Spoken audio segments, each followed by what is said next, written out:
Alright, here's an interesting test. I'm sure Anvar can explain why this is more complicated than I'm making it to be. It probably is, but I was just wondering, like, what if I just run up the loop to the point where the rail distance is around where we get the sideways homing attack here, with the gravity angle that gives it. So I just edited the gravity angle, like, if I uncheck this and load my save state. This is what it's normally like when you're on the loop at this point. And the interesting thing is that that gravity angle is basically completely perpendicular um, to what you would normally have. Don't worry about facing angle. I don't think facing angle even matters too much in this instance. Like Sonic could be facing backwards, but what matters is like where his feet are, like where this orientation he's at.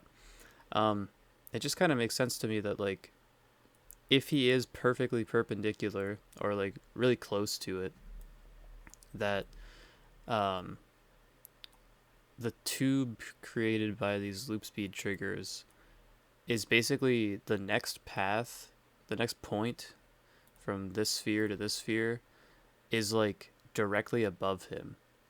And so that's not factored in properly to the equation. It only cares about like from the plane that he is on, um, the y coordinate isn't as important as the xz.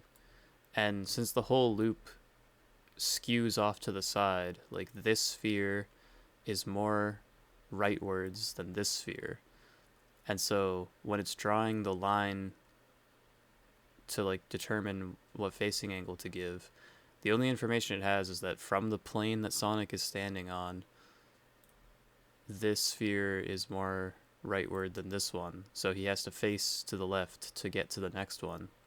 It doesn't consider the fact that it's directly above him. It's just like the next one from this plane in the horizontal consideration is over this way. So Sonic has to face over this way.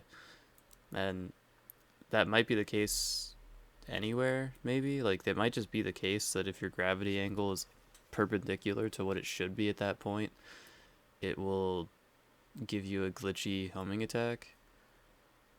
I don't have the results to prove that yet, but it's just an observation that, like, that makes sense to me.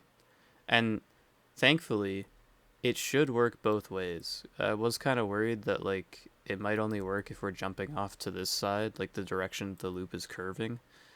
But that just means that we're facing what would be considered forwards. I think that if we jump off to this side, we should be able to get the same results. It would just end up being that it's reading backwards. Like, it's reading the higher loop coordinate and going down to the lower one, which might require a different gravity angle slightly, but we already know that there's some like 1,000 units variance or something already, so it doesn't have to be like absolutely perfectly perpendicular, which kind of makes sense. I'm sure that you get slightly different facing angles, um, but as long as it's like close, it's not going to interpret from Sonic's plane um, the x or the y coordinate. Like, I don't know how to word that, but it's not gonna be as big of a factor as from Sonic's plane the horizontal coordinate, which is it's skewing to the side. I don't know. I don't know how to finish that thought, but I'm gonna post that because I think I covered what I wanted to.